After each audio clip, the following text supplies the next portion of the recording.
लेकिन क्या हमारा ज़मीर भी मुतमईन है इस बात पर? वस्तफ्ति नफ्सक, अपने ज़मीर से पूछ लो पहले,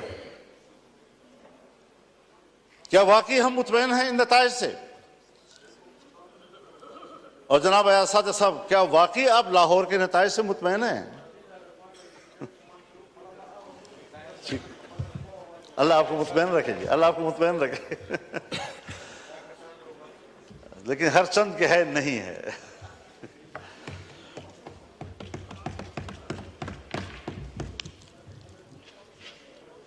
मईशत की क्या सूरत हाल रखती है? कर्जों पे हम जिंदगी गुजार रहे हैं, अपने वसाइल के करीब तक नहीं जाते, अमन अमान नाम का कोई चीज नहीं है। मुल्क को किधर ले जा रहे हैं आप लोग?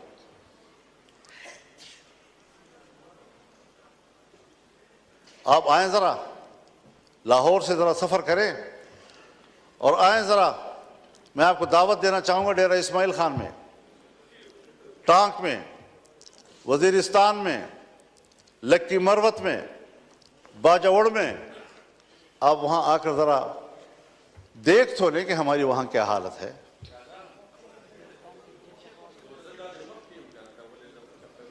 हमें तो इलेक्शन में निकलने नहीं दिया गया।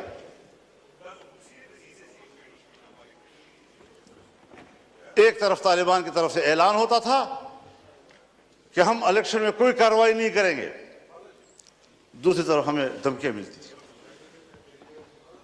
फिर इधर से हमें चिट्ठियां मिलती थी कि आप, थ्रेट लेटर आ जाती थी कि आप न जाएं।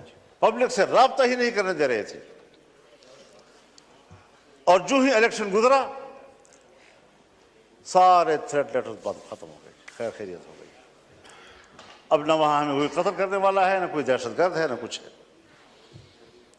लेकिन ये बात जो हमारे उन इलाकों से मुताल्लिक लोग हैं या बलूचिस्तान से मुताल्लिक लोग हैं, चाहे वो पश्तून बेल्ट है या बलोच बेल्ट है, वहां पर कंट्रोल रियासत का नहीं है। और मैं बड़े अदब से कहूंगा, मुझे ये लफ्ज नहीं कहना चाहिए, लेकिन हकायक को सामने लाते हुए कहना पड़ रहा है कि पाकिस्तान इस वक्त एक गैर महफूज रियासत है। जब रियासत गैर महफूज होगी तो जिम्मेदार कौन होगा?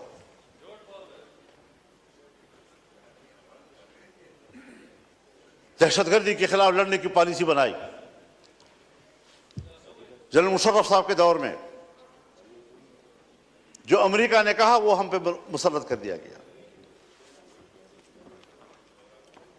और आज तक उस पॉलिसी में कोई फर्क नहीं आ रहा। ऑपरेशंस हुए,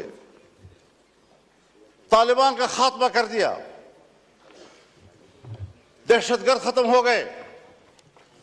आज उससे कई गुना ताकतवर बनकर कैसे आ गए?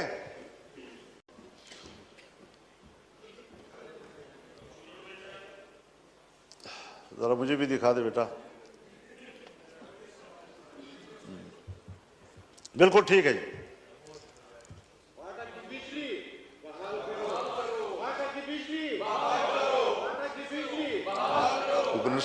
जी मौलाना साहब, जी मौलाना साहब, बस बोलिए हमारे।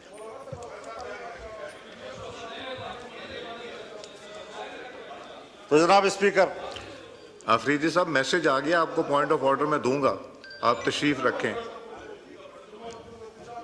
मैसेज हो गया आफरीदी साहब, मैसेज हो गया। आपकी जमात ने नाम नहीं लिखा था, मैंने आपका नाम लिखा है, और ये इंपॉर्टेंट इशू है। मैं इसको टेकअप करूंगा। अभी मैं MQM के दोस्त को दूंगा, फिर आपको दूंगा। जी मौलाना साहब।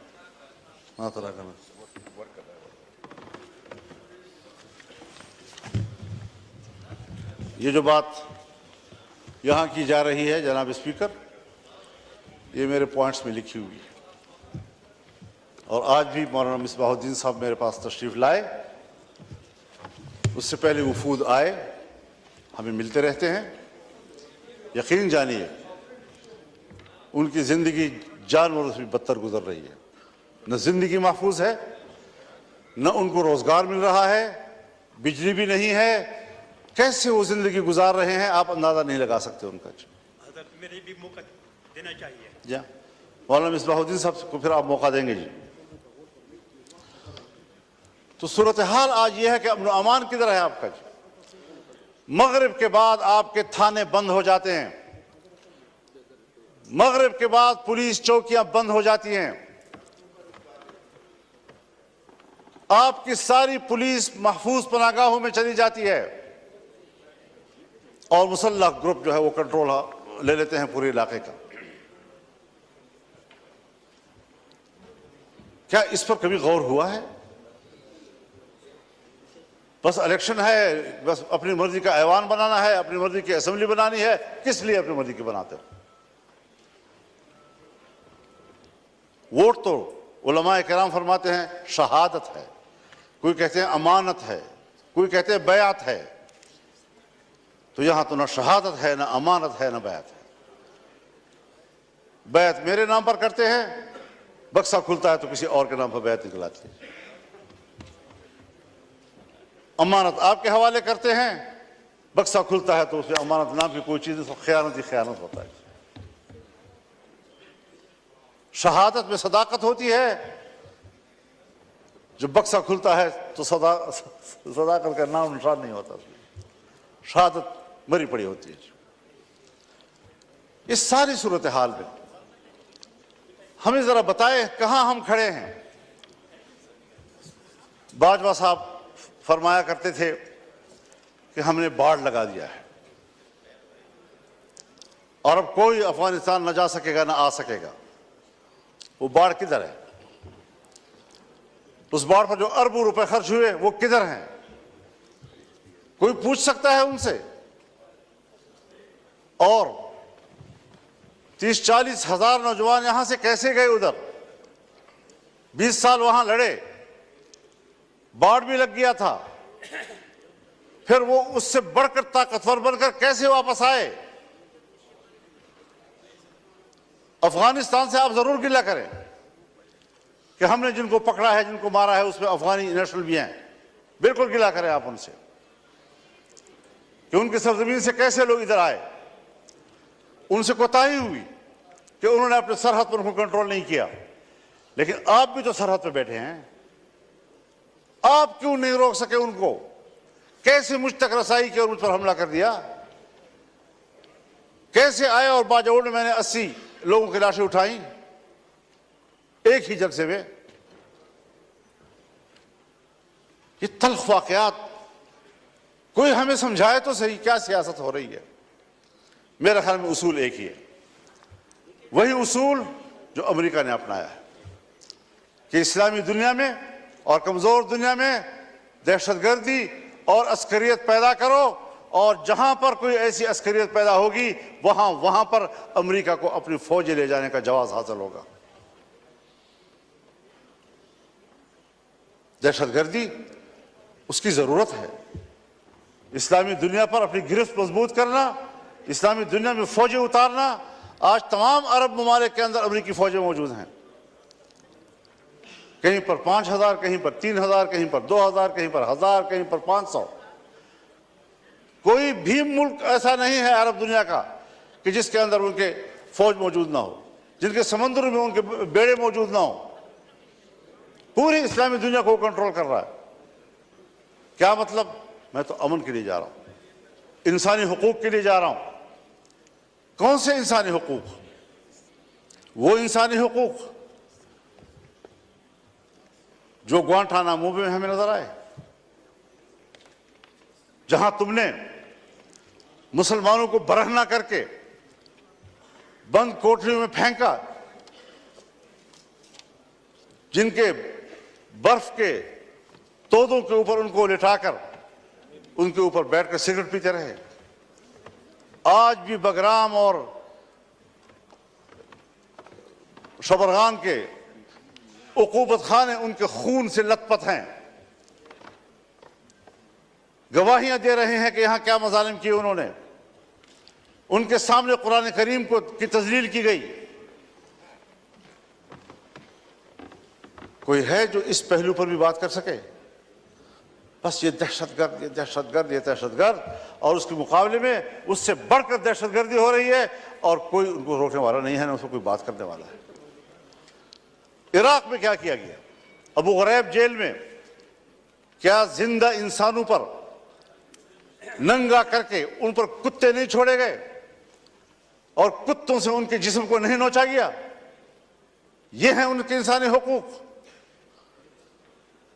इस्लामी दुनिया को तोड़ना, मुल्कों को तकसीम करना और इंसानी हक की बुनियाद पर वहां जाना। आज फिलिस्तीन में क्या हो रहा है? अक्टूबर से लेकर अब अप्रैल खत्म हो रहा है, 40,000 से ज्यादा गजा और खान यूनुस के मुसलमान शहीद हो चुके हैं। ये बच्चे हैं, ये खवातीन हैं, ये बेगुनाह शहरी हैं, ये जंगजू नहीं हैं। जंगजू से मुकाबला करो, वो आपके साथ लड़ने के लिए तैयार। सबसे ज्यादा बच्चे जो इन दिनों में शहीद हुए हैं वो गजा के हैं। कोई मुसलमान है हुक्मरान जो उसके लिए कोई आवाज उठाए? और फिर अमेरिका और बरतानिया और यूरोप इंसानी हुकूक की बात करे, जिनके हाथों से इंसानियत का खून टपक रहा है। इंसानियत का खून टपक रहा है और इंसानी हुकूक के अलमबरदार।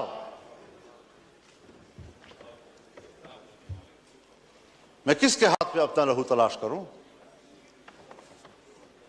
हर तरफ खून ही खून और हम उसमें जिंदगी गुजार रहे हैं। और अगर मुल्क के अवाम या अवाम के नुमाइंदे कोई किरदार अदा कर सकते हैं तो उसके इलेक्शन का यह हशर कर दिया जाता है जो हम देख रहे हैं। तो जरा इस हवाले से हमें अपनी तारीख को भी देखना चाहिए, हमें आने वाला मुस्तकबिल ठीक कर लेना चाहिए। यह क़ियादत का मसला है, यह क़ियादत का मसला है। मैं तो आज भी कहता हूं और हमदर्दी की बुनियाद पर कहता हूं, जनाब मियां नवाज शरीफ साहब से भी और जनाब शहबाज शरीफ साहब से भी और अपने बरखुरदार बिलावल ज़रदारी साहब से भी कि अवाम के लोग हो, चलो इकट्ठे अवाम में जाते हैं, छोड़ो इस इक़्तिदार को, आए इधर बैठें और अगर वाकई लार्जर ग्रुप पीटीआई है दे दो उनको हुकूमत।